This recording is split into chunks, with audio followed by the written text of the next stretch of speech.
मैं गुजारिश करूंगा फाजिल नौजवान, इंतहाई खूबसूरत गुफ्तगू करने वाले, बात को बहुत अच्छे अंदाज से समझाने वाले जनाब अल्लामा मोहम्मद इशफाक कैलानी साहब, फालिया से इनका ताल्लुक है और इनका मौजू है फिक, जिसे हम फिका बोलते हैं। फिका वो इनका मौजू है। जी बिल्कुल, ये तमाम मसाइल के गुस्ल कैसे करना है, हमने पाक कैसे होना है, वुजू कैसे करना है, नमाज कैसे पढ़नी है, हमारी नमाज में और गैर मुकल्लिदीन की नमाज में फर्क क्या है, वो कैसे पढ़ते हैं, असल हुक्म क्या है नमाज का, ये तमाम दीनी मसाइल ये फिक कहलाते हैं। जनाब अल्लामा मोहम्मद इशफाक साहब इंशाअल्लाह मरहलावार रोशनी डालेंगे। मैं गुजारिश करता हूँ तशरीफ लाएं। बिस्मिल्लाहिर्रहमानिर्रहीम।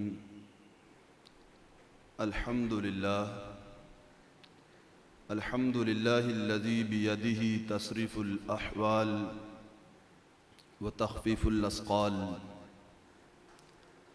वस्सलातु वस्सलामु अला सय्यिदिल हाद्दीना इला महासिनिल अफ़आल।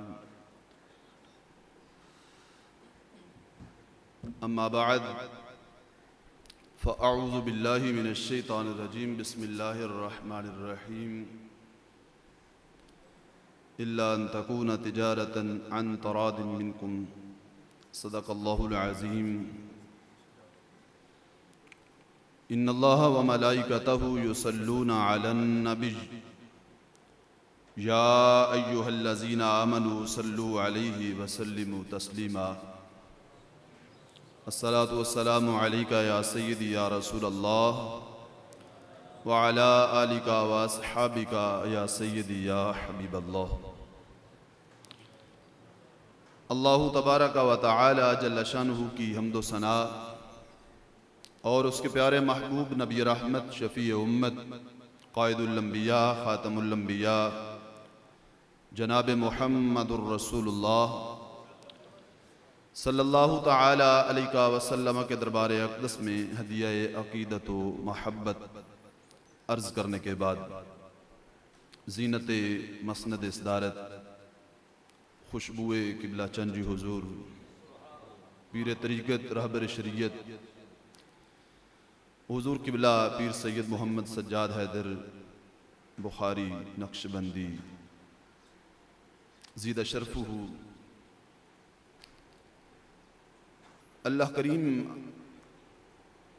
आपके इल्म अमल में, उम्र में, फैज़ान में मज़ीद बरकतें अता फ़रमाए। उलमाए कराम की कसरत है और आज का ये खूबसूरत इज्तिमा तज़किया नफ्स महाना पहला इज्तिमा है।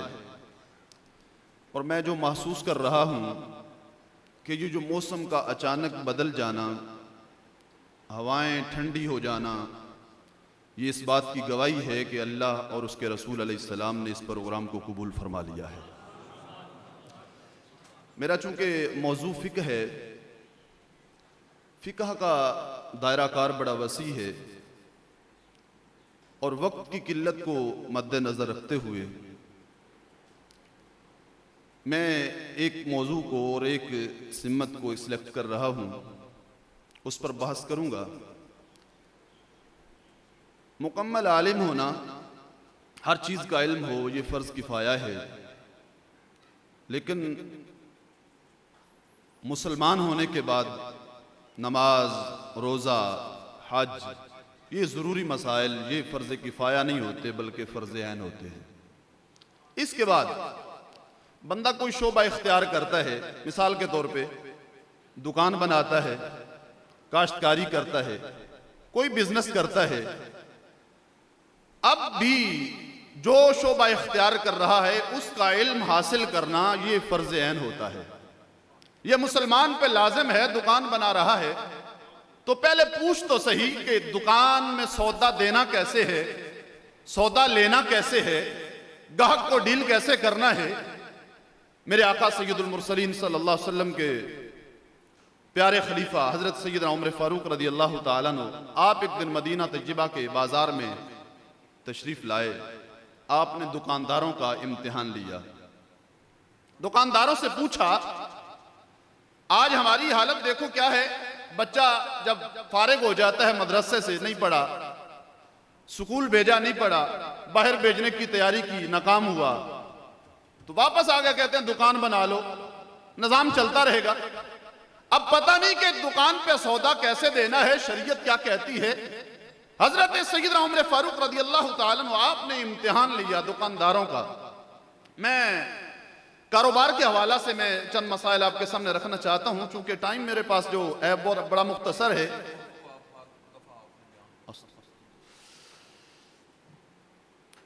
हजरत उमर फारूक ने इम्तिहान लिया, फरमाया बै क्या होती है, बै बातिल क्या है, बै फासिद क्या है। जिन दुकानदारों ने जवाब दिया, फरमाया दुकानें खुली रखो। जो ना दे सके जवाब, दो काम किए, एक तो उनकी दुकानें सील की, दूसरा मदीना तय्यबा के बाजार में उनको लिटाया और कोड़े मारे। फरमाया खुद हराम खाते हो, मोहल्ले वालों को हराम खिलाते हो, तुम मरकज हो, तुमसे सौदा लेते हैं मोहल्ले वाले और पता नहीं होता हराम है या हलाल, ये बेजायज है या नाजायज। वो हराम लेते हैं, हराम तरीके से तुम बेचते हो, तो फिर उनकी नमाजों का और उनके रोजों का जो कबूलियत के लिहाज से मसला है, वो कौन हल करेगा। फरमाया जिसके रिज्क में एक जर्रा बराबर भी हराम आ गया, ना नमाज कबूल होती है, ना रोजा कबूल होता है। मेरे आका सल्लल्लाहु अलैहि वसल्लम की एक हदीस है, मेरे आका अलैहि सलाम ने फरमाया कि बंदे ने लिबास खरीदा 10 दिरहम का, 9 दिरहम हलाल के हैं, 9 दिरहम हलाल के हैं, सिर्फ एक जो है ना वो हराम का है। आज के दौर में यूं कह लो 1000 रुपए का बंदे ने लिबास खरीदा, 900 हलाल के हैं, 100 जो किया उसने वो मिलावट का था, वो ठगी का था, वो इस तरह नाजायज तरीके से आया हुआ माल था। मेरे आका अलैहि सलाम फरमाते हैं जब तक वो लिबास जिस्म पे रहता है, ना अल्लाह कोई नमाज कबूल करता है, ना ही कोई रोजा कबूल करता है। बल्कि एक हदीस है जो सही मुस्लिम में है, मेरे आका सल्लल्लाहु अलैहि वसल्लम फरमाते हैं युक्ता यौमल क़ियामह बिन्नास, क़यामत के दिन लोग आएंगे, गुरोह के गुरोह आ रहे होंगे, जाला माअहुम बिल हसनात काम साले जबल तिहामा, उनमें से हर एक बंदे के साथ जबल तिहामा जितनी नेकियां होंगी हर बंदे के साथ नजर आ रही हैं।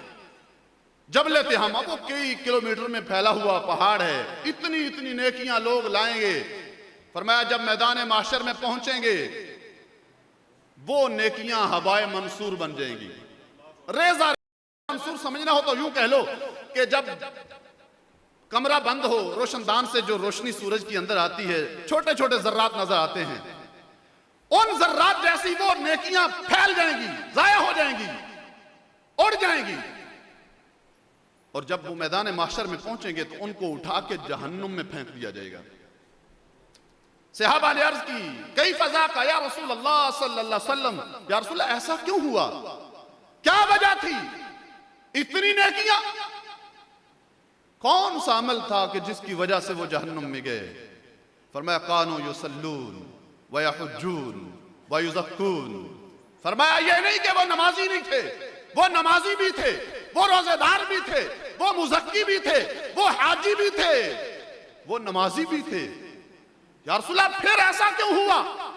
देखो थोड़ी सी तवज्जो करना, हमारे पास सिर्फ 1000 रुपया हो ना, हम संभालते हैं उसे। जिसके पास ज्यादा पैसे हों वो ज्यादा संभालता है, जिसके पास मजीद ज्यादा हो वो बैंक में रखता है। क्यों कि इनकी हिफाजत हो, ये जाया ना हो जाए। जाया हो भी जाए तो खाना तो चल रहा है, नहीं कहते हैं ये मुस्तकबिल है, आगे कोई परेशानी आ गई, बीमारी आ गई, मसला आ गया, इन पैसों से हल हो जाएगा, ये पैसे मुस्तकबिल के लिए हैं। अरे हम 1000 तो क्या 100 की भी हिफाजत करते हैं। जो हमने नमाज पढ़ी सुबह की, जो तहज्जुद पढ़ी, जो कुरान पढ़ा, कभी सोचा कि इसको भी महफूज करना है, रोजे को भी महफूज करना है। ये जो अपना काम छोड़ के नमाज को वक्त दिया, हम सारे चल के इस प्रोग्राम में खूबसूरत इज्तिमा में हाजिर हुए, तो किस लिए हाजिर हुए कि नेकी मिलेगी, सवाब मिलेगा, कोई समझ आएगी, कोई बात मिलेगी। अगर पता चले कि तुम्हारी सुबह की नमाज आया, यह इज्तिमा में आना तुम्हारा कोई फायदामंद नहीं, तो बोलो तो सही, एक मोमिन बंदे को दुख कितना होता है।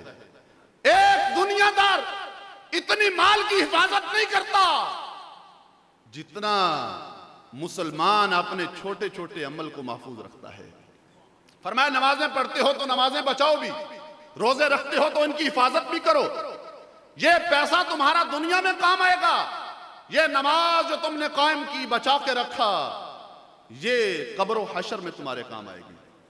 अच्छा, हुजूर ने जब सहाबा ने पूछा, या रसूल अल्लाह ऐसा क्यों हुआ, नमाजी भी हैं, रोजेदार भी हैं, फरमाया सारे अमल करते थे, लेकिन एक खराबी थी कि हराम का इर्तिकाब कर जाते थे। जब हराम सामने आता था तो हराम का इर्तिकाब कर जाते थे। अच्छा, हराम, ये जो शैतान है ना, शैतान बड़ा मक्कार है। ये गुनाह को यूं कह लो कि पॉलिश करके, मुज़य्यन करके बंदे के सामने पेश करता है, बंदे को समझाता है, दलाइल देता है। अरे तूने ये सूद का पैसा और हराम कमाना है तो क्या अपने लिए थोड़ा ही, इतना महंगाई का जमाना है, कैसे जिंदगी गुजारेगा। आखिर बीवी बच्चों का जो वो सिलसिला है, खाना, दवाई, फीस, सारा कुछ है, हलाल पे रह गए तो काम नहीं चलेगा। तू एक मजबूर सा बंदा है, हराम का इर्तिकाब कर। फुला देख हराम कमाता है तो कैसा लाड है, फुला देख किस तरह जो हलाल कमाता है सिर्फ उसका गुजारा हो रहा है। जब बंदे के पास हराम पर दलाइल आ जाएं, समझो कि शैतान का हमला हो गया है। अपने ईमान का इलाज करवाए।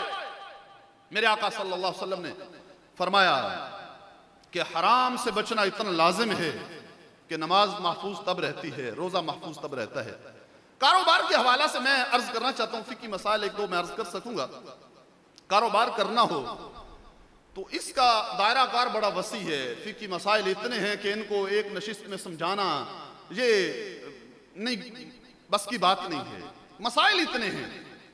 आजकल कारोबार जो है वो किस्तों पे जारी किया जाता है, किस्तों पे लोग कारोबार करते हैं। तो पूछा भी जाता है किस्तों पे कारोबार करना जायज है या नाजायज। तो मैं अर्ज करता हूं कि किस्तों पर कारोबार करना ना मुतलकन जायज है, ना मुतलकन नाजायज है। जायज भी है, इसकी बात सूरतें नाजायज भी हैं, वो मैं अर्ज करता हूं। जायज सूरत को मैं पहले हदीस मुबारका की रोशनी में अर्ज कर दूं कि ये किस्तों पे कारोबार करना एक है मुस्तहब, एक है मुबाह, एक है नाजायज। ये जो मुस्तहब है, क्या सहाबा के जमाना में भी कोई किस्त पे चीज किसी ने ली? क्या सरकार की कोई इस पे मोहर है? तो मैं अर्ज करता हूं, बुखारी की एक हदीस है जो इमाम बुखारी ने 22 मरतबा अपनी किताब में बुखारी शरीफ के अंदर इसको नकल किया। हजरत अम्मी आयशा सिद्दीका रदियल्लाहु ताला अन्हा आप फरमाती हैं कि हजरत बरीरा रदियल्लाहु ताला अन्हा जो एक लोंडी थी, फरमाती हैं वो मेरे पास आई, उन्होंने मुझसे मुकातबत की, मुझे कहा कि मैं जिसकी लोंडी हूं उससे मैंने ये अहद किया है, मुकातबत की है कि मैं हर साल 40 दिरहम तुम्हें दूंगी और ये जो मेरी रकम है 9 साल में ये मुकम्मल हो जाएगी, तो 9 साल के बाद मैं आजाद हूं। यानी 9 साल में, साल के बाद एक किस्त दूंगी। 9 साल जब होंगे तो मेरा ये कर्ज मुकम्मल हो जाएगा, 9 साल के बाद मैं आजाद हूं। हजरत अम्मी आयशा सिद्दीका से अर्ज करती हैं, आप मेरी मदद करें ताकि मैं कर्ज अदा कर सकूं।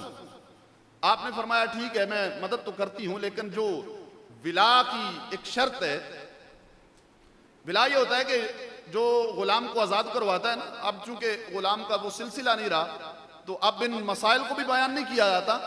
तो विला ये होता है कि जो गुलाम को आजाद करवाता है ना, गुलाम जब फौत होता है तो उसका जो विरसा होता है वो आजाद कराने वाले को दिया जाता है। आपने फरमाया ये विला मुझे मिलेगी। उसने कहा मैं जिससे मुकातबत करके आई हूं, मैं उनसे पूछ के आती हूं। आप गई तो वो ना माने। हजरत अम्मी जी आयशा सिद्दीका ने मेरे आका सल्लल्लाहु अलैहि वसल्लम के सामने मसला बयान कर दिया कि बरीरा ने 9 साल में किस्तें अदा करने की बात की थी, तो मुझसे मदद मांगी, मैंने बिला का कहा तो वो नहीं माने। मेरे आका अलैहिस्सलाम ने मस्जिद नबी पे मिंबर बिछाया और बैठे, फरमाया क्या हाल होगा उनका जो वो शर्तें लगाते हैं जो कुरान और सुन्नत में नहीं है। जब कुरान ये शर्त नहीं लगाता, जब हदीस ये शर्त नहीं लगाती, अपने पास से कहते हैं विला नहीं दी जाएगी, विरसा नहीं दिया जाएगा, तो इस तरह की शर्तें, यानी मेरे आका अलैहिस्सलाम ने पहली बात को सुना, उस पर खामोशी इख्तियार फरमाई, आगे जो मसला था, जो नाजायज तरीका था, उस पर बयान किया, बहस की, फरमाया ऐसा करना जायज नहीं है। पता चला कि जो किस्तों पे उन्होंने बात की थी 9 साल में अपना कर्ज अदा करने की, उस पे मेरे आका अलैहिस्सलाम ने मोहरे तस्दीक सबक फरमा दी। दूसरे नंबर पे जो मशहूर हदीस मुबारका है वो मैं अर्ज कर दूं, हजरत सलमान फारसी रदी अल्लाह ताला अन्हु, आप बचपन से सरकार की याद में और सरकार की तलाश में बिकते बिकाते जब मदीना तैयबा में पहुंचे, आपकी उम्र काफी हुई, तो उस वक्त आपने अपने उस आका से मुकातबत की थी कि मैं बाग लगाऊंगा खजूरों का, खजूरों का बाग लगाऊंगा, जब ये खजूरें बड़ी होंगी इन पे फल लगेगा, फल पहला लगेगा और उस वक्त मैं आजाद हूं तुमसे। अब वो जो आका था उनका, जिनके पास वो पहले थे, उसने कहा ठीक है, ये खजूर जो होती है ना, खजूर, ये इसकी इंसान से बड़ी मुनासबत है। हजरत आदम अलैहिस्सलाम के खमीर से जो मट्टी बची थी ना, उससे अल्लाह ने खजूर को पैदा फरमा दिया, और ये इंसान की तरह ही आहिस्ता आहिस्ता बड़ी होती है। इंसान की तरह ही, जिस तरह इंसान का सर उतार दें तो बाकी खत्म हो जाता है, इंसान फोत हो जाता है, आप खजूर के आप ऊपर वाला सर उतार दें तो खजूर खत्म हो जाएगी। तो ये इतना अरसा लगना था। मेरे आका अलैहिस्सलाम ने फरमाया, ऐ सलमान तूने मुकातबत की है, मुकातबत जायज है, लेकिन इस पे अपनी तरफ से मैं कुछ अता करता हूं। फरमाया 100 दरख्त खुद लगाए अपने हाथों से। फरमाया पहले तो इन्होंने कई साल लेने थे, अब एक ही साल में खजूरें बड़ी भी हो गई, उन पे फल भी लग गया। ये मेरे आका अलैहिस्सलाम का मौजज़ा भी है। तो उस वक्त आपने वो अदा कर दिया, तो इस तरह उनको वहां से रिहाई मिल गई। तो हदीस तय्यबा से जो इस्तेदलाल किया जाता है, तो ये किस्तों पे कारोबार जो है ना वो जायज है। पहली सूरत जो है मुस्तहब की, जिसमें बंदे को सवाब मिलता है। मुस्तहब ये होता है कि बंदा अमल करे तो सवाब मिलता है, ना करे तो उस पर कोई पुछ पकड़ नहीं होती। मुस्तहब ये है कि बंदा जो बाय है, चीज बेचने वाला, जब चीज बेचता है, मुकातबत होती है, जितने पैसों की चीज हो नकद, उतने की उधार भी दे दे, उतने की किस्तों भी दे दे।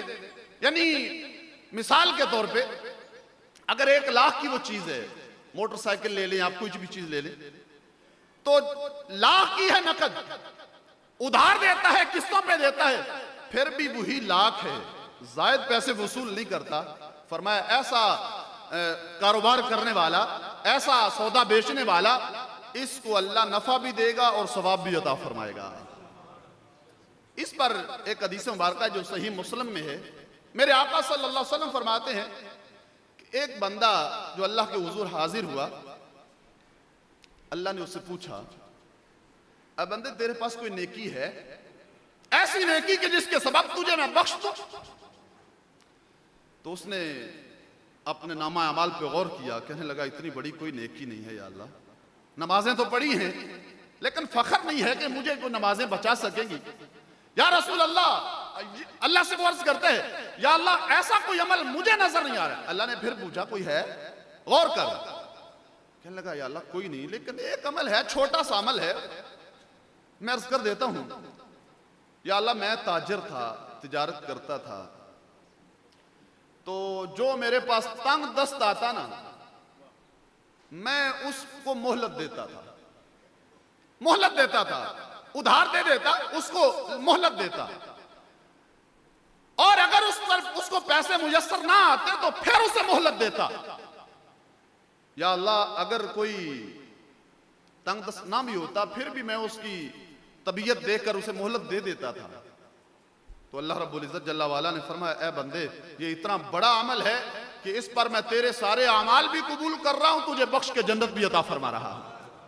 बल्कि मुस्नद इमाम अहमद में हदीस मुबारका है, मेरे आका सल्लल्लाहु अलैहि वसल्लम ने फरमाया कि जो बंदा किसी को उधार देता है, सौदा दे या वैसे नकदी दे, उधार देता है, फरमाया उसको इतनी ही रकम अल्लाह रोजाना सदका करने का सवाब अता फरमाता है। फिर हुजूर ने इरशाद फरमाया कि जो बंदा किसी को उधार देता है उसको अल्लाह डबल सदका करने का सवाब देता है। मेरे आका सल्लल्लाहु अलैहि वसल्लम ने फरमाया कि उसको डबल सवाब मिलता है। तो सहाबी ने पूछा, या रसूल, आप पहले एक बार फरमा रहे हैं फिर डबल फरमा रहे हैं? फरमाया जितनी मोहलत हो, यानी 1 महीना मोहलत है तो रोजाना उतना ही सदका। फरमाया मोहलत से आगे दिन गुजरे, जितने दिन गुजरेंगे अल्लाह डबल सदका करने का बंदे को सवाब अता फरमाता है। मैं हज़रत साहब ने तवज्जो दिलाई कि जो सदका, जो कर्जा लेके वापस नहीं करते, मेरे आका अलैहिस्सलातु वस्सलाम ने उनके लिए भी फरमाया कि उनको कैद भी किया जा सकता है, उनको सजा भी दी जा सकती है, बल्कि कर्जा जो लेके वापस नहीं करता, हुजूर ने तो उसका जनाजा पढ़ाने से इनकार कर दिया। फरमाया जब जनाजा आया ना तो सरकार ने पूछा, इस पे कोई कर्ज है? तो कहा गया हाँ कर्ज है, कोई अदा कर सकता है? तो कोई ना बोला। फरमाया इसका खुद ही पढ़ लो जनाजा, मैं नहीं पढ़ता, मैं जनाजा नहीं पढ़ता उसका।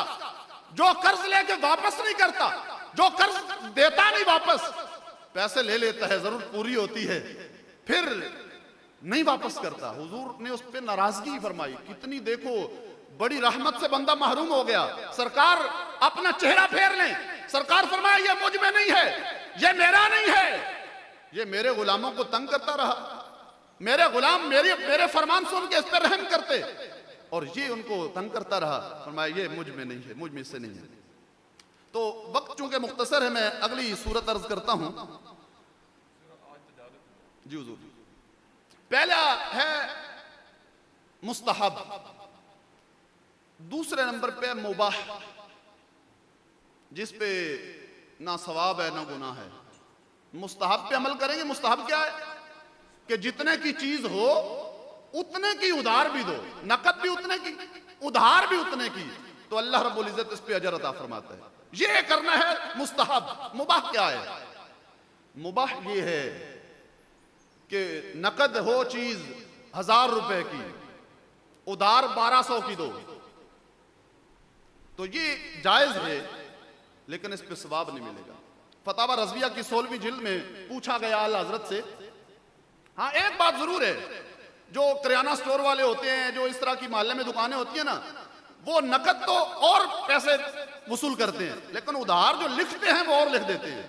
इसमें एक बात का ख्याल रखें कि मुश्तरी को, चीज लेने वाले को ये बताना जरूरी है, बताना जरूरी है कि चीनी नकद इतने की है, उधार ले रहे हो तो मैं पैसे इतने उसके ऊपर लिखूंगा, उधार इतने की है, तो ये बताना जरूरी है। आला हजरत फाज़िल बरेलवी अलैहि रहमा से किसी ने मसला पूछा कि उधार बेचना हो माल तो क्या ज्यादा पैसे वसूल करना जायज है? फरमाया हाँ जायज है, इसमें कोई हर्ज नहीं है।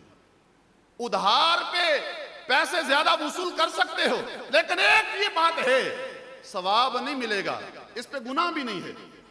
अगली सूरत जो नाजायज की है, मैंने पहले वो 3 चीजें बयान की कि पहला मुस्तहब है ये कारोबार करना, दूसरे नंबर पे मुबाह है जिस पे ना सवाब है ना गुनाह है, पहले पे सवाब है, दूसरे पे सवाब नहीं, जायज है, लेकिन तीसरा जो है नाजायज कारोबार, किस्तों पे कारोबार नाजायज है। किन सूरतों में नाजायज हो जाता है? पहली सूरत यह है कि जो किस्तों पे कारोबार करते हैं वो मालकाना हुकूक नहीं देते। मालकाना हुकूक ना दें तो ये नाजायज हो जाता है मसला।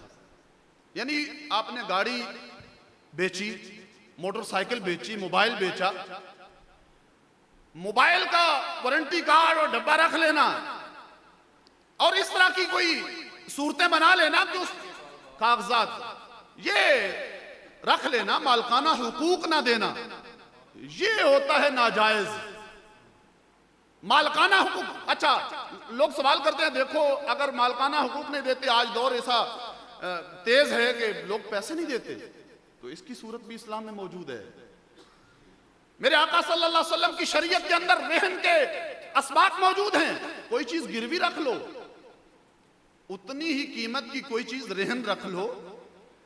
लाख का मोटरसाइकिल है, लाख की कीमत की ही कोई चीज गिरवी रख लो, मालकाना हुकूक दे दो, जब वो पैसे हो जाएंगे ये चीज उसकी वापस कर दो। इस तरह सूरत मौजूद है। दूसरे नंबर पे जो नाजायज सूरत है वो ये है कि बाय और मुश्तरी का तय किए बगैर उठ जाना।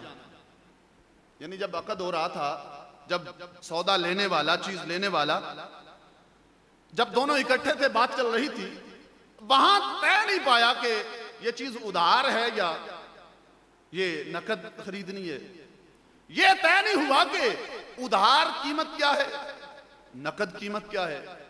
ये तय नहीं हुआ कि इसकी जो मोहलत है, मुद्दत है, वो क्या है। बस वैसे ही बात हो गई, बात कर दी, चीज ले भी ली और दे भी दी। इस तरह शरीयत मुताहरा कहती है कि ये चीज नाजायज हो जाती है, इस तरह जायज नहीं है। एक तो मालकाना हुकूक और दूसरे नंबर पे जो है वो तय करना। अच्छा, एक और बात रह गई जो मैं अर्ज कर दूं। एक जो किस्तों पे चीज लेने वाला होता है ना बंदा, वो एक चीज जहन में लेके जाए, जिसने चीज खरीदी है किस्तों पे, अब अगर वो बंदा फौत हो गया ना, अब उसके जो वारिस हैं वो किस्तें नहीं अदा करेंगे, उसकी सारी कीमत अदा करेंगे। ये बंदा देख के काम करे कि मेरे पास इतना माल है। इंशाल्लाह फिर कभी इस पर बात करेंगे कि जब बंदा फौत होता है क्या क्या चीजें देखी जाती हैं, किन किन चीजों पे बात की जाती है, कब विरासत को तकसीम किया जाता है, कब ये कर्ज अदा किया जाता है, वसीयत पे अमल कब होता है, और इस तरह वो इंशाल्लाह बात करेंगे। जब वो किस अदा बंदा हो गया फौत, तो उस पर यह जरूरी है जो उसके वारिस हैं वो ये नहीं कहेंगे किस्तें अदा करेंगे, पूरी वो कीमत दे देंगे। तो इस पर ये बहुत सारी चीजें मैंने बयान कर दी, बहुत सारी चीजें रह गई। एक और मसला, जो मसले तो बहुत सारे हैं, टाइम भी हो चुका है, लेकिन एक बात फिर शायद इस मौजू पे बात ना हो सके। हम जब चीज खरीदते हैं ना, करियाना स्टोर पे जाते हैं, ये जिन चीजों को तोला जाता है, मिसाल के तौर पे चीनी है, दालें हैं, इस तरह की चीजों को जब तोला जाता है ना, तो हम बाज़ औक़ात फोन कर देते हैं, बाज़ औक़ात दुकानदार को कह देते हैं हमें 1 किलो चीनी दे दो। फिर अपने ध्यान लग गए, फोन इस्तेमाल करने लग गए, इधर उधर गप्पे लगाना शुरू कर दी, तराजू को देखा नहीं। शरीयत कहती है ये सौदा लेना भी नाजायज है, देना भी नाजायज है। 1 किलो कहा है, तराजू पे नजर रखो। बाद दुकानदारों ने तराजू छुपा के रखे होते, दुकानदार तराजू सामने रखे, जो किलो का कहे तराजू पे नजर रखे। हाँ, अगर नजर ना रख सकता हो, टाइम इतना हो, कह के चला जाए, बच्चे को भेज दे, फिर यूं ना कहे कि किलो दो, फिर कहे कि 100 की चीनी देना, 200 की चीनी देना, जितनी तोल दे, फिर ये इस तरह जायज हो जाता है। इस तरह बहुत सारी चीजें हैं जो मैं अर्ज कर सका, और बहुत सारी चीजें रहेगी इंशाल्लाह फिर कभी किसी मौका पे बयान करेंगे। दुआ कर रहा हूँ अल्लाह रब्बुल इज्जत जल्ला वाला इस पर, अगर मेरे मौजू को समझना हो या कोई ऐसी बात रह गई हो तो आप पूछ सकते हैं। बेली जरा हाथ खड़ा करो, मैंने पता लगे किन्ने किन्ने मसला समझा। इंशाल्लाह कारी साहब का बस बड़ी मेहरबानी। अगला भी इंशाल्लाह लैक्चर कारी साहब का तजारत ही होगा, क्योंकि इहदे प्लाटां दे सौदे करीदे ने, गड्डियां दे सौदे करीदे ने, दुकानदारियां करीदियां ने, किस्तां दा समान वगैरह। और हजरत सैयदना सदीक अकबर का फरमान है, रिज़्क़े हलाल सिद्क़े मकान, जिंदा रिज़्क़ हलाल है उनका दिल अल्लाह ताला सीधा फरमा दें। ये बुनियाद है पहली जी कारी साहब बयान फरमा रहे थे। किसी मसला पूछना है तो जनाब। जी अस्सलाम वालेकुम रहमतुल्लाहि व बरकातुहू। मेरा नाम मुनव्वर हुसैन केलानी है, नौशहरा विरकन से मेरा ताल्लुक़ है। मेरा हज़रत साहब से सवाल ये है, हम मोबाइल्स का कारोबार करते हैं तो उसमें इस्तेमाल शुदा फ़ोन भी होते हैं, डब्बा पैक भी होते हैं। तो जो यूज़ मोबाइल हम ख़रीदते हैं, बाद औक़ात होता है कि एक फ़ोन हम 5,000 रुपये का ख़रीदते हैं तो उसको हम सेल 10,000 का कर देते हैं, और बाद औक़ात सेम मॉडल होता है, सेम कंडीशन होती है, वो हम 6-7 हज़ार का ख़रीदते हैं, वो 8,000 का सेल कर देते हैं। तो इसमें कितनी परसेंटेज जो है वो जायज़ है प्रॉफिट की? इसमें ये है, कुरान फरमाता है इल्ला अन तकूना तिजारतन अन तरादिम मिनकुम, बाय और मुश्तरी राज़ी हो जाएं, शरीयत भी राज़ी है। हाँ भाई कोई सूद की शक्ल ना बनती हो, वो जो सूद वाली चीज़ें हैं उनका लेन देन ना हो, तो ये जो पैसे दे के चीज़ खरीदना है, जहाँ बाय और मुश्तरी राज़ी हो गए, बात बन गई। तो इसमें जो वो शरी है ना कि कितना नफ़ा लेना चाहिए, तो इसमें कोई हाँ ये है कि जो दुकानदार हो वो हुजूर की उम्मत का ख्याल भी रखे ना, ऐसा ना हो कि वो जुल्म करता रहे। तो इस पर कोई ऐसी कोई चीज़ नहीं है, जहाँ दोनों राज़ी हो जाए काम चल जाएगा। इसके अलावा एक और सवाल है, मेरा एजुकेशन से भी जो है वो मैं रिलेटेड हूँ। तो प्राइवेट सेक्टर में हमारे इलाके में तकरीबन मोस्टली एरियाज़ में ऐसा ही होता है कि जो टीचर्स आते हैं तो उनसे आमतौर पे कॉन्ट्रैक्ट किया जाता है। तो उसमें कुछ शराइत ऐसी होती हैं जिसमें उसके ओरिजिनल डॉक्यूमेंट्स हैं, सिक्योरिटी के तौर पे हम जो है सेव कर लेते हैं, या उनके साथ ये होता है कि हाफ मंथ की या पूरे मंथ की उनकी पे जो है वो हम सेव कर लेते हैं कि जब कॉन्ट्रैक्ट पूरा होगा तो ये आपको मिल जाएगी। और अगर कोई कॉन्ट्रैक्ट दरमियान में छोड़ के चला जाए तो फिर उसको जो है वो पैसे नहीं दिए जाते। तो आया कि ये ऐसी शराइत तय करना जायज़ है? ऐसी शराइत तय करना जायज़ है? और उनके जो है वो सैलरी होती है उसका क्या हुक्म है? इस तरह अहद शिकनी हुजूर फरमा रहे हैं, तो जिसमें शरीयत मुताहरा ऐसी चीज़ों से जब नाराज़ होती है तो फिर बंदे को ऐसा नहीं करना चाहिए। बाज़ औक़ात ऐसा होता है कि बंदा कहता है काम बन रहा है, चलें दाखिल हो जाते हैं, काम पता चल रहा है कि ये नाजायज़ चीज़ें हैं, नाजायज़ शर्तें हैं, तो बंदा खामखा जा रहा होता है। तो इस तरह बचना चाहिए ऐसी शराइत से जो शरीयत मुताहरा में ना हो। दुआ कर रहा हूँ अल्लाह अमल की तौफीक दे। व आखिर दावा अनिल हम्दुलिल्लाह।